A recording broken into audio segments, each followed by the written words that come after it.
সাবেক নৌমন্ত্রী রিয়ার এডমিরাল মাহবুব আলী খানের ৪১তম মৃত্যুবার্ষিকীর অনুষ্ঠানে যোগ দিয়েছেন বিএনপির ভারপ্রাপ্ত চেয়ারম্যান তারেক রহমান।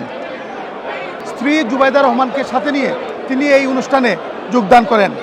এ সময় বক্তৃতাকালে তারেক রহমান বলেন, সারা বিশ্বে ছড়িয়ে ছিটিয়ে থাকা প্রবাসীরা ফ্যাসিস্ট শেখ হাসিনার বিরুদ্ধে যে আন্দোলন গড়ে তুলেছিলেন তার জন্য তিনি তাদেরকে ধন্যবাদ জানিয়েছেন। আগামীতে সরকার গঠন করলে প্রবাসীদের উন্নয়নে তিনি গুরুত্বপূর্ণ ভূমিকা রাখবেন বলে প্রতিশ্রুতি ব্যক্ত করেন। আমার স্ত্রী ডক্টর জুবাইদাকে এখান থেকে অনুরোধ করা হয়েছে পরিবারের পক্ষ থেকে কিছু বলার জন্য। স্বাভাবিকভাবে আজকের এই দিনটিতে মাহবুব আলী খান সাহেবের সন্তান হিসেবে উনি কিছুটা মানসিকভাবে ভারাক্রান্ত, সেই জন্য ওনার পক্ষ থেকে, পরিবারের পক্ষ থেকে আমি আপনাদের সামনে দাঁড়িয়েছি ওনার জামাতা হিসাবে। আমি প্রথমেই আজকের অনুষ্ঠানের এই আয়োজকবৃন্দ যারা আছেন সকলকে একটা আজকের এই সুন্দর অনুষ্ঠানটি আয়োজন করার জন্য সকলকে আন্তরিকভাবে পরিবারের পক্ষ থেকে ধন্যবাদ জানাতে চাই। যেভাবে মরহুম মাহবুব আলী খান সাহেবের জীবনী তুলে ধরা হয়েছে, যেভাবে ওনাকে সুন্দরভাবে উপস্থাপন করা হয়েছে, দেশের জন্য উনি যে সকল কাজগুলো করেছিলেন সেগুলো যেভাবে সুন্দরভাবে উপস্থাপন করা হয়েছে, যারা যারা কষ্ট করে এই আয়োজন করেছেন, এই প্রোগ্রামগুলোকে সাজিয়েছেন, প্রত্যেককে আন্তরিকভাবে আমি পরিবারের পক্ষ থেকে ধন্যবাদ জানাতে চাই। সম্মানিত উপস্থিতিবৃন্দ, আমার যেহেতু একটি আলাদা পরিচয় আছে, আমি একজন রাজনৈতিক কর্মী। স্বাভাবিকভাবে যখন আপনাদের সামনে দাঁড়িয়েছি দুটি কথা 1 মিনিট সময় হয়তো আমি নিব। এখানে কথা এসেছে মরহুম মাহবুব আলী খান সাহেবের বিষয়ে। উনি একজন দেশপ্রেমিক মানুষ ছিলেন, দেশের জন্য উনি কাজ করেছেন। এখানে কিছুক্ষণ আগে বিভিন্ন বক্তব্য বলে গেছেন যে দেশে একটি পরিবর্তন এসছে, দেশের মানুষ কিছু চাইছে, রাজনৈতিক দলগুলো, রাজনৈতিক কর্মী, রাজনৈতিক নেতৃবৃন্দের কাছে সামনের দিকে বাড়তে চাইছে দেশ।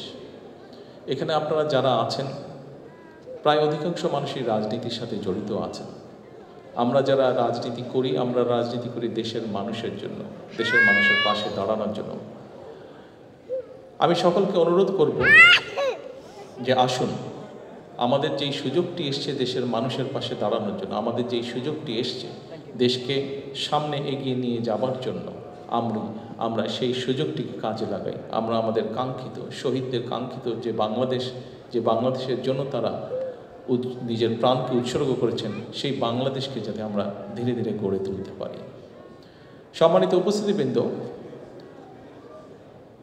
যে একটি বিপ্লবের মাধ্যমে, যে একটি রক্তক্ষয়ী আন্দোলনের মাধ্যমে দেশে পরিবর্তন এসছে, আমরা রাজনৈতিক দলের পক্ষ থেকে বিভিন্ন সময় এই আন্দোলনকে সফল করার জন্য দেশের প্রতিটি শ্রেণীর পেশা মানুষকে ধন্যবাদ জানিয়েছি। কারণ একজন রাজনৈতিক কর্মী হিসেবে আমি বিশ্বাস করি যে গত বছর 5ই আগস্ট যে বিজয় আমরা অর্জন করেছি, এই বিজয়টি কোনো একক কোনো সংগঠন বা কোনো দলের দ্বারা সম্ভব ছিল না।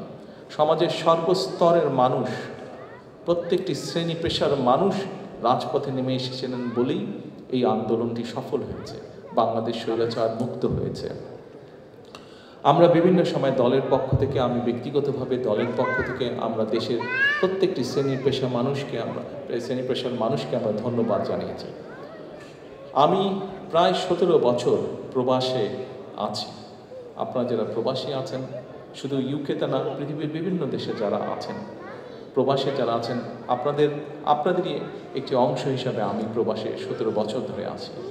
আমরা একটি গোষ্ঠী যাদেরকে আমরা হয়তো ধন্যবাদ জানিয়েছি, কিন্তু কম জানিয়েছি আন্দোলনকে সফল করার জন্য যাদের অবদান ছিল।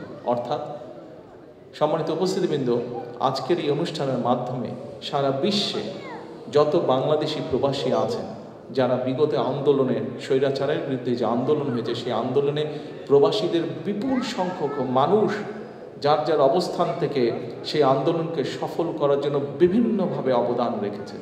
দেশের রাজনৈতিক নেতাকর্মীদেরকে সহযোগিতার মাধ্যমে, সোশ্যাল মিডিয়ার মাধ্যমে, মানুষকে উদ্বুদ্ধ করার মাধ্যমে বিভিন্নভাবে প্রবাসী মানুষেরা, আমাদের দেশের বাংলাদেশি প্রবাসীরা সহযোগিতা করেছেন, সাহায্য করেছেন। আমি আজকে এই অনুষ্ঠানের মাধ্যমে পৃথিবীর যে সকল জায়গায়, যে সকল প্রান্তে যেই বাংলাদেশি আছেন, প্রত্যেকটি বাংলাদেশিকে, প্রত্যেকটি প্রবাসীকে, যারা এই আন্দোলনে আমাদেরকে সহযোগিতা করেছেন, যারা এই আন্দোলনে আমাদেরকে উদ্বুদ্ধ করেছেন, বিএনপি সহ সকল গণতান্ত্রিকমী রাজনৈতিক দলের নেতৃবৃন্দ কর্মীদেরকে উদ্বুদ্ধ করেছেন, সহযোগিতা করেছেন, সাহায্য করেছেন বিভিন্নভাবে যার যার অবস্থান থেকে, প্রত্যেকটি মানুষকে আমি আন্তরিকভাবে ধন্যবাদ জানাতে চাই। আন্তরিকভাবে প্রবাসীদেরকে আমি ধন্যবাদ জানাতে চাই দেশকে স্বৈরাচার মুক্ত করার জন্য। Shakir Hussain, AB news, London.